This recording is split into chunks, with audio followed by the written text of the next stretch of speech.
No one cried at her funeral.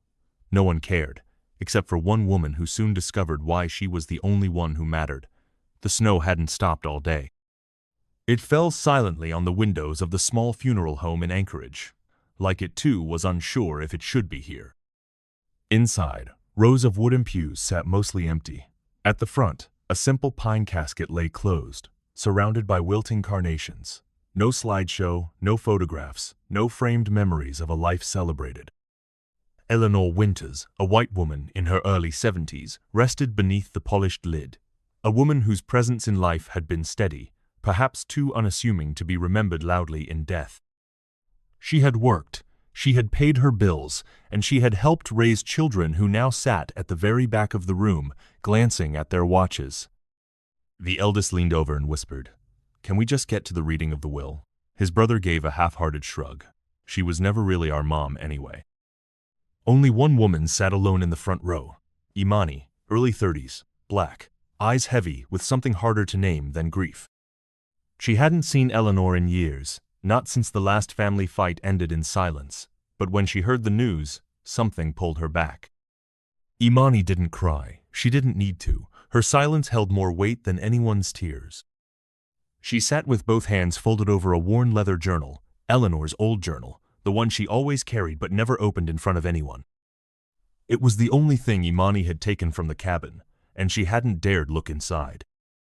The pastor, a woman who barely knew Eleanor, stood stiffly at the pulpit and recited a short eulogy. Eleanor was a woman of few words. She said, eyes scanning the empty pews. But perhaps she left more behind than most ever saw. At that, Imani looked up. The older siblings didn't flinch. They whispered again, this time about the life insurance, about who might have gotten what. They talked about assets despite knowing there weren't many. Eleanor had rented her cabin. She didn't own a car, no stocks, no retirement plan anyone knew of. But Imani didn't join in. She just sat, staring at the journal on her lap, fingertips brushing the edges like they were sacred. Snow accumulated on the windowsills like it was building a wall between the world and this moment, something hidden, and in the hush of that nearly empty room, Imani knew the real story hadn't been told yet.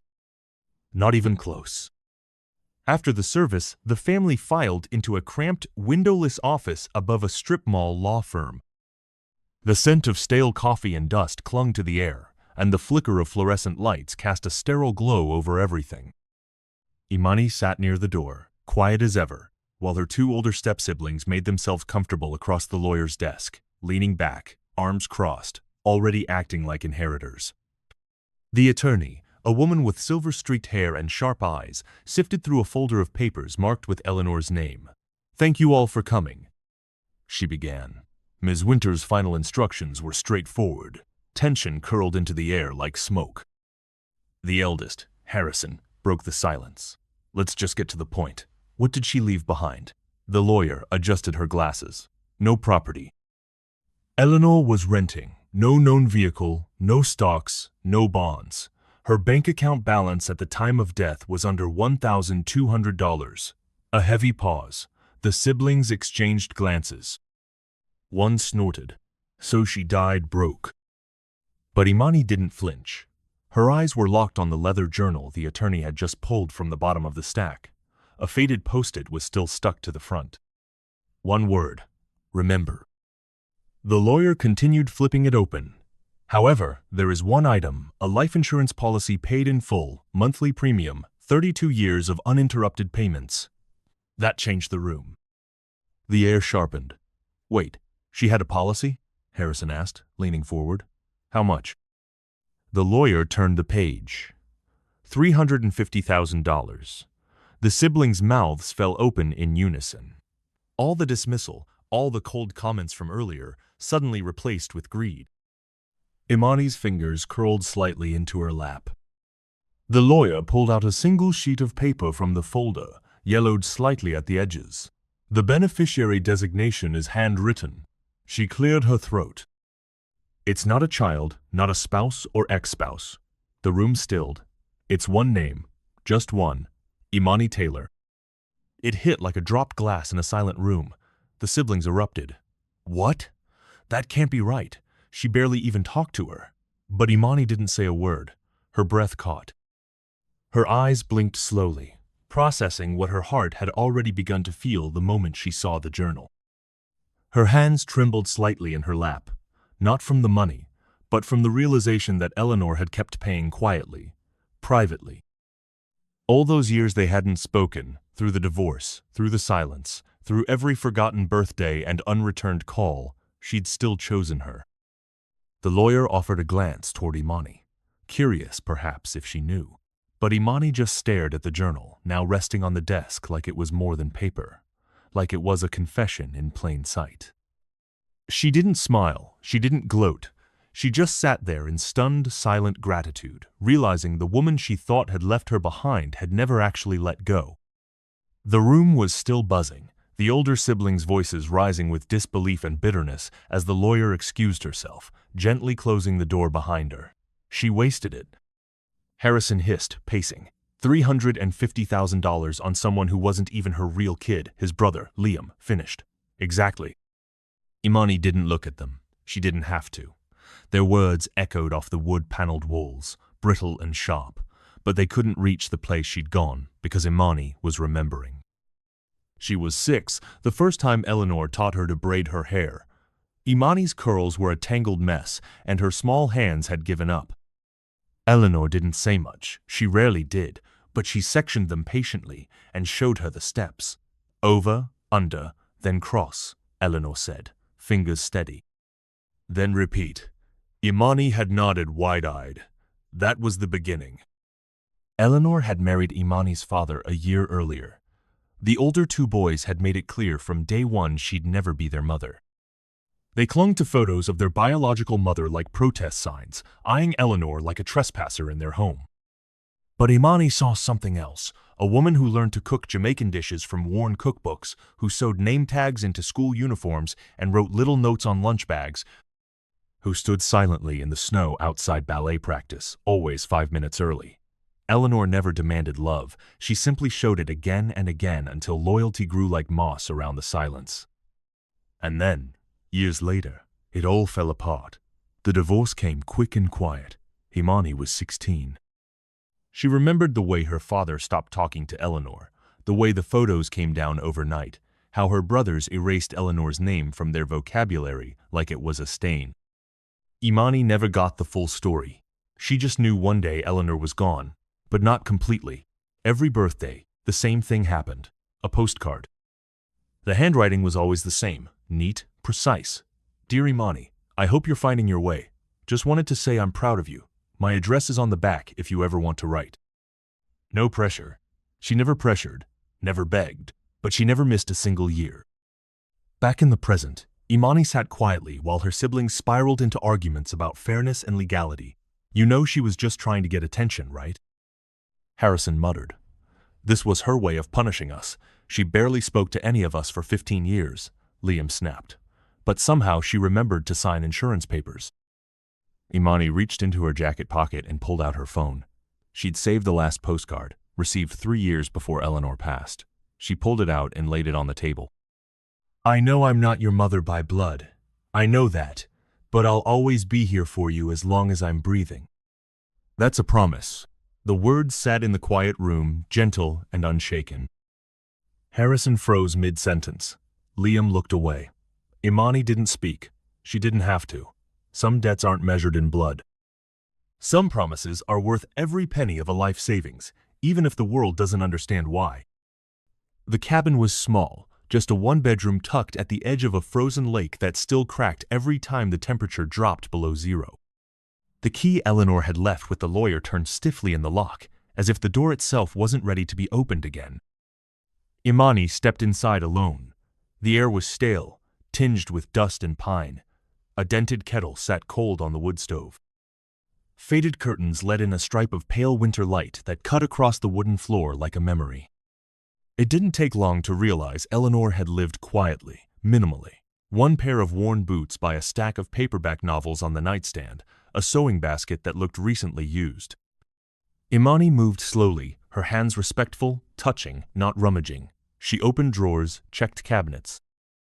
Expecting little, But in the bedroom closet on the top shelf behind an old winter coat was a small wooden box, carved with intricate patterns, marked with a faded Sharpie for Imani.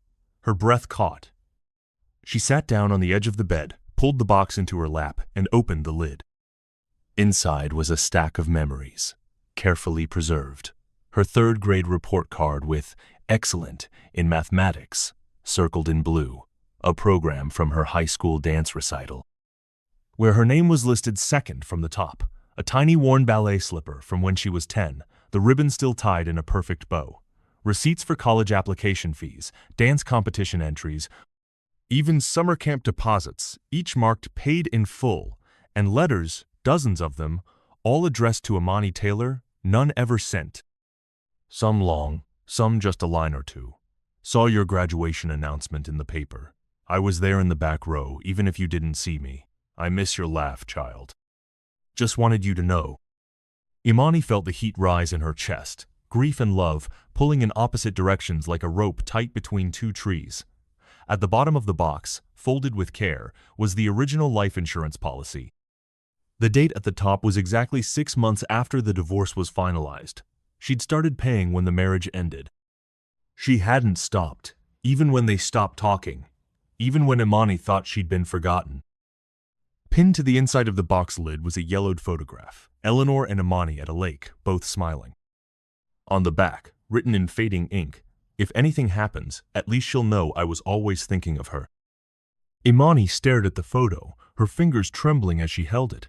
There were no grand speeches, no farewell letters, just this, a box of proof that love doesn't always announce itself.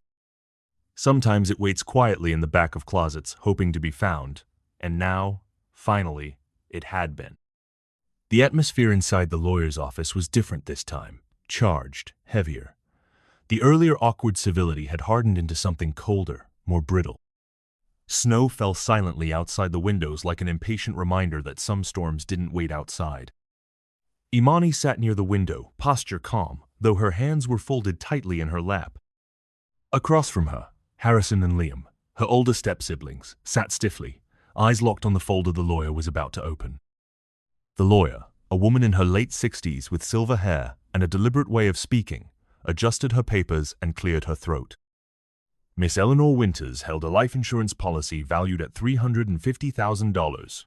She said it was paid consistently over the course of 32 years. The number hit the room like a dropped glass. Harrison's mouth opened, then closed. Liam blinked, then leaned forward. "I'm sorry, did you say $350,000? The lawyer nodded. "Yes, with full premiums paid until the end." Liam scoffed, incredulous. "You're telling me this woman who lived in a cabin, never had a car, never took a vacation, was sitting on a policy worth that much?" "She must have been saving it for all of us," Harrison said quickly. The lawyer flipped to the final page and laid it flat. Her tone didn't change. "There is one named Beneficiary, handwritten, dated, witnessed, and legally binding." A pause. She turned the page toward them. "Imani Taylor." Silence. Harrison's hand slapped the armrest. "That's ridiculous. She wasn't even her real daughter." Liam stood. "We want to contest this. There's no way this is legitimate. She must have manipulated her somehow, got her to change it when she was sick or confused." The lawyer looked up, unbothered. Miss Winters was of sound mind. In fact, she updated the policy 3 years ago with this note: "No changes. Leave it as is." Harrison turned to Imani. "So what now? You walk off with all of it? Just like that?"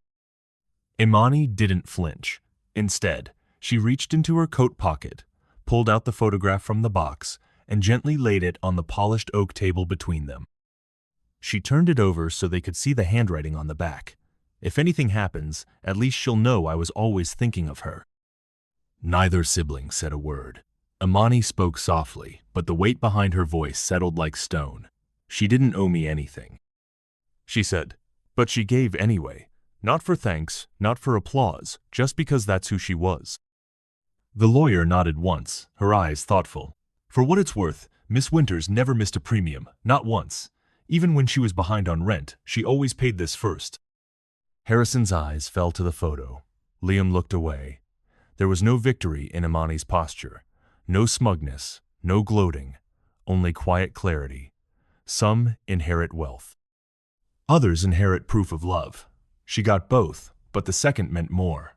And in that moment, none of the money could match the value of finally knowing she'd been chosen on purpose.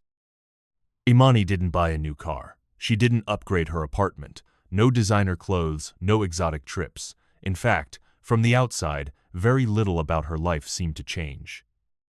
But something had. It began quietly with a phone call to an old friend, the kind who never asked for help but always needed it. Imani paid off her student loans in full. No announcement, no thanks needed, just a brief text. You're covered. Eleanor would have done the same. That was the first ripple. Weeks later, in a dusty corner of an abandoned community center, Imani opened the doors to something new, a small, humble dance studio with a handwritten sign above the entrance. Eleanor's Grace. No high fees on the wall, no exclusive memberships, just mirrors, bears, and shelves filled with donated dance shoes. She taught children from the neighborhood, especially those whose parents couldn't afford lessons elsewhere. And she never turned anyone away, especially not the single fathers, the foster families, the households counting pennies to make rent. News spread through the community quietly, like a story being passed down by mouth, not screen. And sometimes, while Imani demonstrated a pirouette, her arms extended, toes pointed perfectly, she'd pause, glance at the faded photo of Eleanor pinned above the piano. It showed the older woman in a simple dress, hands folded, watching a young Imani dance with unmistakable pride in her eyes. That photo wasn't just decoration. It was a compass. Flashbacks flickered across Imani's memory. Eleanor sewing torn dance costumes late into the night, packing extra snacks for the child who never had enough, sitting through every recital even when Imani had just a minor role. Back then, Imani thought those gestures were small. Now she saw them for what they were, quiet declarations of worth. One afternoon, a girl of about 8 walked into the studio holding a pair of worn ballet slippers with both hands. The things looked like they had danced 1,000 performances. She placed them on the counter and said, "My grandma used to say Miss Eleanor could make anyone feel like they belonged." Imani smiled, taking the slippers gently.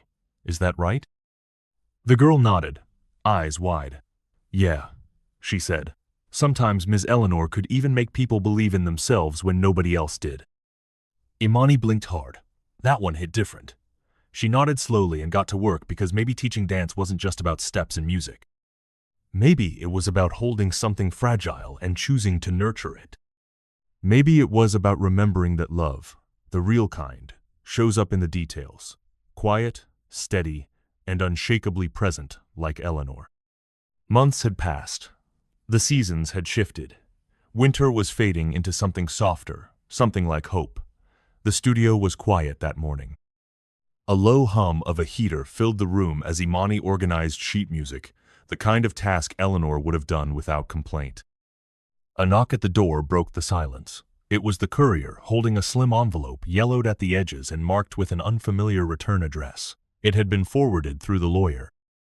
The handwriting on the front was shaky, deliberate. Inside, a single sheet, handwritten, ink, slightly smudged in places, as if the writer had paused too long on certain words. The date at the top read 3 years earlier. Imani's fingers trembled as she unfolded it. "If you're reading this, I'm gone. I always figured I'd never say it right, never at the right time, but this seemed like the only way. Your name isn't in my bloodline, and mine's not on your birth certificate, but your spirit has always been connected to mine. I wasn't always good with words, but I tried to be good with presence. I hope you felt it. You gave me purpose. Thank you for letting me love you the way I could. Dance proudly in the life you create. I know I'll be watching. Eleanor." Imani didn't cry right away. She read it again and again. Each time, the weight behind the words sank deeper into her chest, and then slowly her shoulders shook. Her face fell into her hands. The tears came like a quiet storm.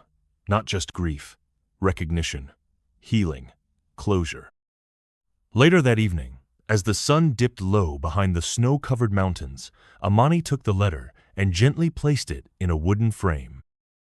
She cleared a small space on the wall of the studio just above the photo of Eleanor and hung it there, eye level, where everyone could see. No plaque, no spotlight, just a quiet reminder that some love doesn't need permission. It just keeps showing up, even after we're gone.